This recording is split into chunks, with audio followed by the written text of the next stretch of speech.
Hoş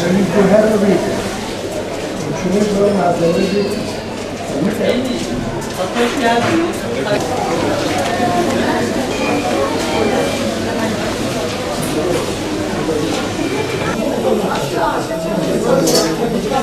Rotavirüs enfeksiyonu 0-5 yaş arasındaki çocukları etkileyen, özellikle ishallere neden olan ishalin en sık görülen etkenlerinden birisi aslında.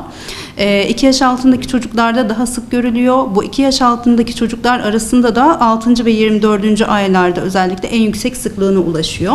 Rotavirüs özellikle ılıman iklim kuşağında sonbahar sonundan başlayıp kış ayları ve ilkbahar başına kadar uzanan 4-5 aylık bir süreci alıyor.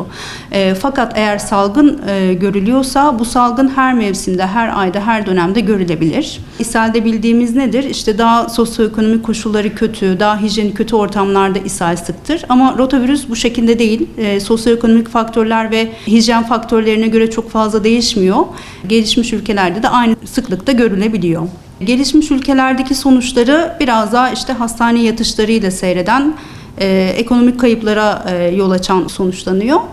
Gelişmekte olan ülkelerde ise mortaliteye kadar uzanan sonuçları doğurabiliyor.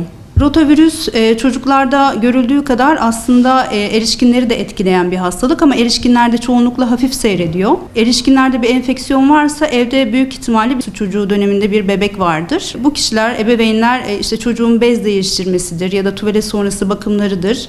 Bu konularda belki bir hijyen eksikliği yaşadıkları için %50 oranda eğer çocuk enfekte ise ebeveyn de enfekte oluyor. Enfekte olan ebeveynlerin de 1/3'ünde ancak belirti gelişiyor. Yani hafif seyrediyor erişkinlerde. Çocuklar kadar agresif seyretmiyor. Her çocukta da yine farklı seyrediyor. Hafif seyrettiği dönemden işte hastaneye yatışına kadar uzanan, işte ağır dehidratasyonla, sıvı kaybıyla giden döneme kadar bir yelpazesi var bu hastalığın.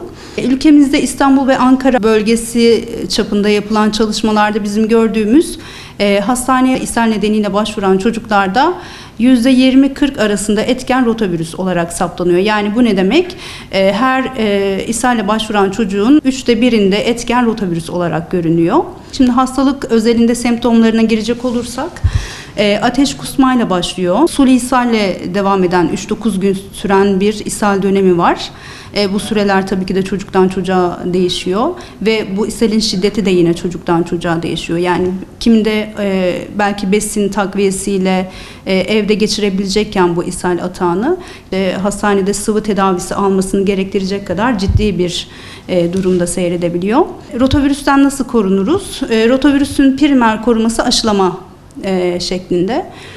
El yıkama ne kadar koruyucu? Belki enfeksiyonun yayılımını azaltabilir ama primer el yıkama virüsü öldürür diye bir şey yok. 2 çeşit bizim ülkemizde ruhsatlı aşımız var. Rotarix ve Rotatek. Rotarix 2 doz uygulanan bir aşı. Bu en erken 6. haftada, en geç 14. haftada uygulanacak şekilde 1. dozu ve 2. dozu da en geç 24 haftadan önce bitecek şekilde yapılıyor.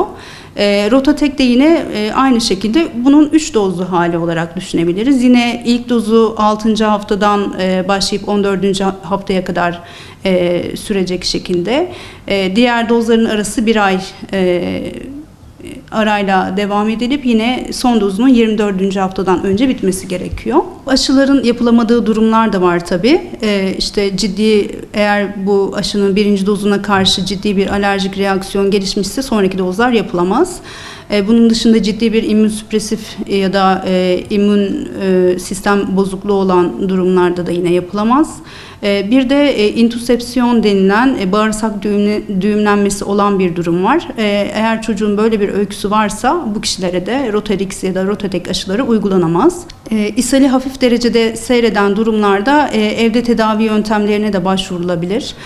Burada bebeklerde özellikle ishal durduran kanıt değeri yüksek gıdalar var. Bunların başında muz ve pirinç geliyor.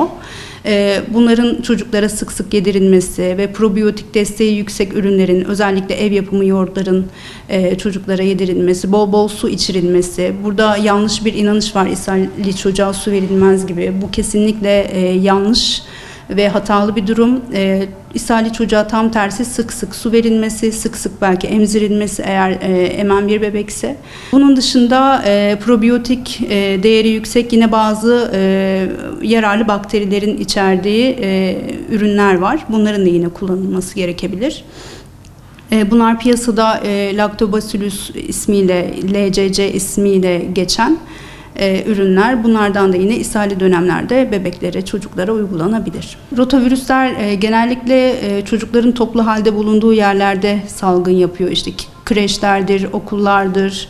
Erişkinlerde de salgın yaptığı dönemler var yine toplu yaşanan yerlerde ama erişkinlerde daha hafif seyrettiğini daha öncesinde de belirtmiştik.